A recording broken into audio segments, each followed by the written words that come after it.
जब किसी इंसान की मृत्यु होती है तो उसके घर के बाहर तुरंत भीड़ लग जाती है।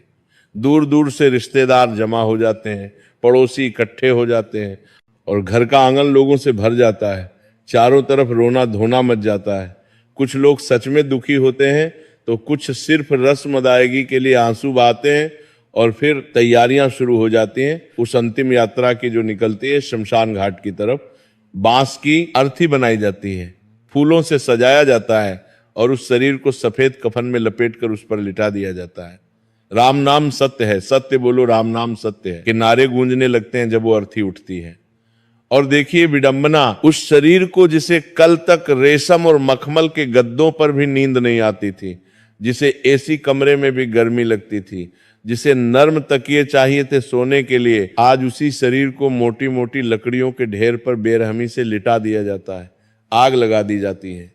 और जब वो शरीर धू धू करके जलने लगता है, जब लपटें उठने लगती हैं और चिता की गर्मी चारों तरफ फैलने लगती है, तो धीरे धीरे सारे रिश्तेदार, सारे दोस्त, सारे परिचित और यहां तक कि परिवार के करीबी सदस्य भी वहां से जाने लगते हैं। पहले दूर के रिश्तेदार जाते हैं, फिर पड़ोसी, फिर दोस्त और आखिर में करीबी परिवार वाले भी। वो पीछे मुड़कर भी नहीं देखते, ये मन में सोच कर कि अब सब खत्म हो गया, जो होना था हो गया, अब उस शरीर के लिए कुछ नहीं किया जा सकता। लेकिन क्या सच में सब खत्म हो गया है? क्या मौत के साथ कहानी समाप्त हो जाती है? नहीं, बिल्कुल नहीं। यहीं से ठीक इसी पल से शुरू होता है वो भयानक, रोंगटे खड़े कर देने वाला और अविश्वसनीय सच, जिसके बारे में हमारे प्राचीन ग्रंथ गरुड़ पुराण के प्रेत खंड में अत्यंत विस्तार से वर्णन किया गया है। जब श्मशान भूमि में मौजूद आखिरी आदमी भी वहां से चला जाता है, जब आसपास कोई इंसान नहीं बचता, जब चिता की धधकती आग धीरे धीरे बुझने लगती है और वहां सिर्फ गर्म राख का ढेर रह जाता है, जब चारों तरफ एक भयानक सन्नाटा छा जाता है जिसमें सिर्फ हवा की सरसराहट सुनाई देती है, तब भी वहां एक शख्स खड़ा रह जाता है। वो कोई जीवित इंसान नहीं होता, वो कोई शमशान का कर्मचारी नहीं होता, वो है उस मृतक की आत्मा जो अपनी ही बुझती चिता के पास, अपनी ही राख के ढेर के बगल में स्तब्ध होकर खड़ी है और उस भयावह मंजर को अपनी आंखों से देख रही होती है। जरा एक पल के लिए सोचिए, अपने आप को उस आत्मा की जगह रखकर महसूस कीजिए। वो आत्मा जो कुछ ही घंटे पहले, बल्कि कुछ पल पहले तक उस शरीर के अंदर थी, जो उस शरीर को अपना असली घर मानती थी, जो हर सांस के साथ उस शरीर में धड़कती थी, आज वो उसी शरीर को राख के काले धूसर ढेर में तब्दील होता हुआ देख रही है। उसे विश्वास ही नहीं होता कि ये सब सच में हो रहा है।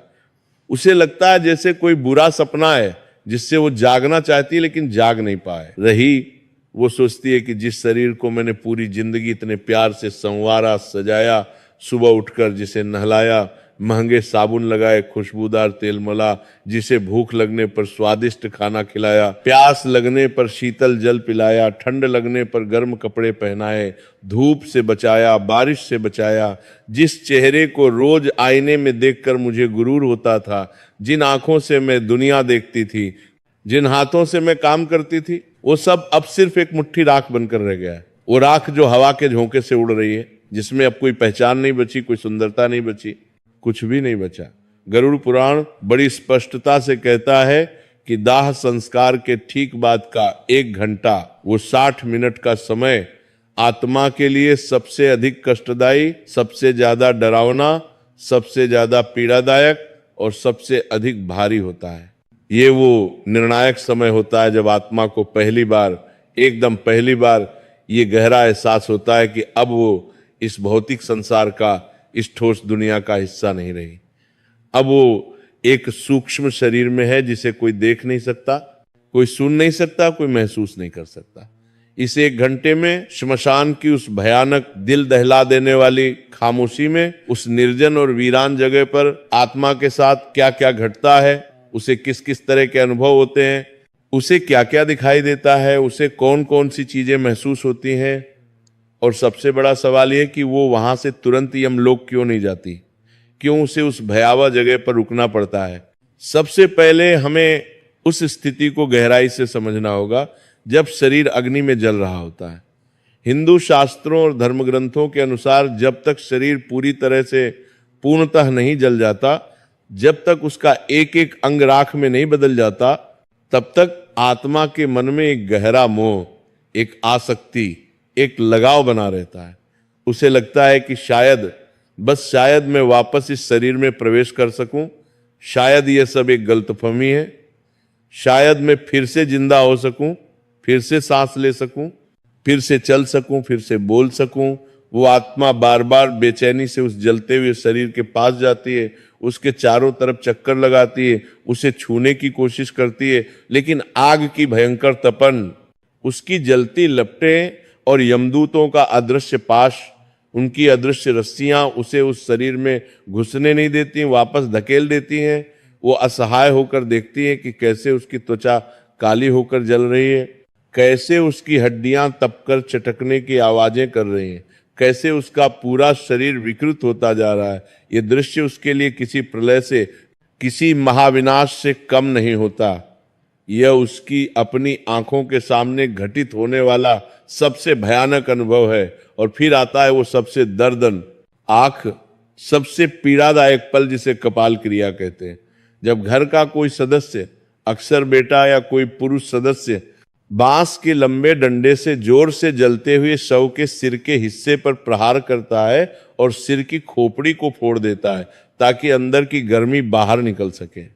ये दृश्य देखने में जितना भयानक और विचलित करने वाला है, आत्मा के लिए ये उससे कहीं ज्यादा, 1000 गुना ज्यादा पीड़ादायक होता है।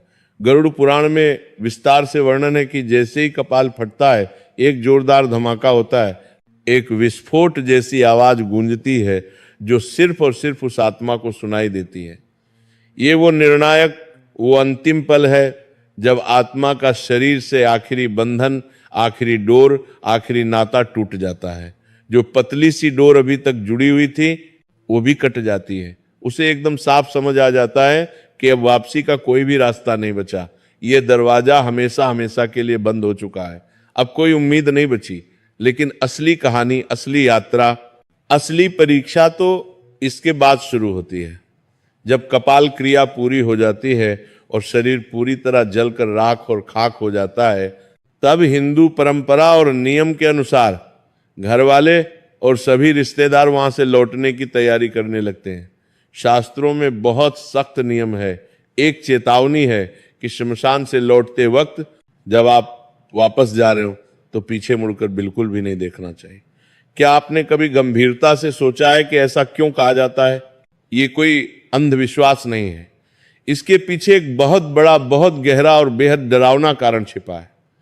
जब परिवार के सदस्य, दोस्त और रिश्तेदार वहां से जाने लगते हैं, एक एक करके विदा होने लगते हैं, तो आत्मा घबरा जाती है, डर जाती है, बेचैन हो जाती है। उसके मन में तूफान उठने लगता है। उसे समझ नहीं आता कि ये लोग मेरे अपने लोग मुझे इस सुनसान, इस वीरान, इस डरावनी और भयानक जगह पर बिल्कुल अकेला छोड़कर कहां जा रहे हैं, क्यों जा रहे हैं।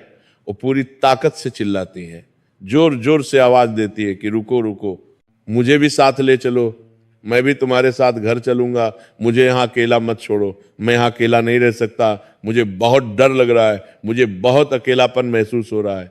लेकिन उसकी आवाज, उसकी चीख, उसकी पुकार किसी को सुनाई नहीं देती, क्योंकि अब वो आवाज हवा में गूंजने वाली सामान्य ध्वनि नहीं है, बल्कि एक सूक्ष्म कंपन है, एक आध्यात्मिक आवृत्ति है जो सिर्फ सूक्ष्म जगत में सुनाई देती है। वो आत्मा निराश होकर बेचैनी से दौड़ती है, अपने बेटे को पकड़ने की बेताब कोशिश करती है, अपनी पत्नी या अपने पति को जोर जोर से आवाज देती है, उनके कंधे पकड़ने की कोशिश करती है, उनके कपड़ों को खींचने की कोशिश करती है। लेकिन त्रासदी यह है कि उसका हाथ, जो अब सूक्ष्म है, उनके भौतिक शरीर के आर पार निकल जाता है। जैसे हवा में हाथ घुमाया हो, वो किसी को छू नहीं सकती, किसी को रोक नहीं सकती, किसी का ध्यान अपनी तरफ आकर्षित नहीं कर सकती। ये असहायता, ये लाचारी उसे अंदर तक तोड़ देती है। और जब वो आत्मा ये दृश्य देखती है कि उसके अपने ही लोग, वो लोग जिनके लिए उसने पूरी जिंदगी पाप किया, झूठ बोला, बेईमानी की, दिन रात एक करके कड़ी मेहनत से पैसा कमाया, अपनी नींद हराम की, अपनी सेहत की परवाह नहीं की, अपने सिद्धांतों से समझौता किया, वो आज उसे इस अनजान डरावनी जगह पर राख के ढेर के पास अकेला, बिल्कुल अकेला छोड़कर चुपचाप चले जा रहे हैं। तब उसे जीवन का सबसे बड़ा धोखा, सबसे बड़ी ठगी महसूस होती है। उसे गहराई से समझ आने लगता है कि इस दुनिया का कोई भी रिश्ता, चाहे वो खून का हो या प्यार का, कोई भी इंसान आखिर तक साथ नहीं देता, अंतिम यात्रा में कोई साथ नहीं जाता। सब मतलब के साथी थे, स्वार्थ के साथी थे।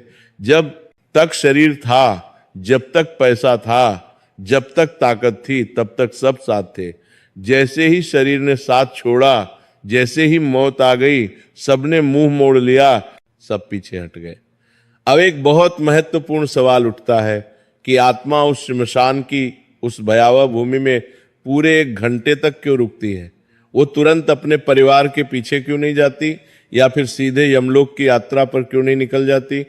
गरुड़ पुराण के अनुसार श्मशान भूमि को भगवान शिव का विशेष निवास स्थान माना जाता है। ये एक पवित्र लेकिन रहस्यमयी जगह है।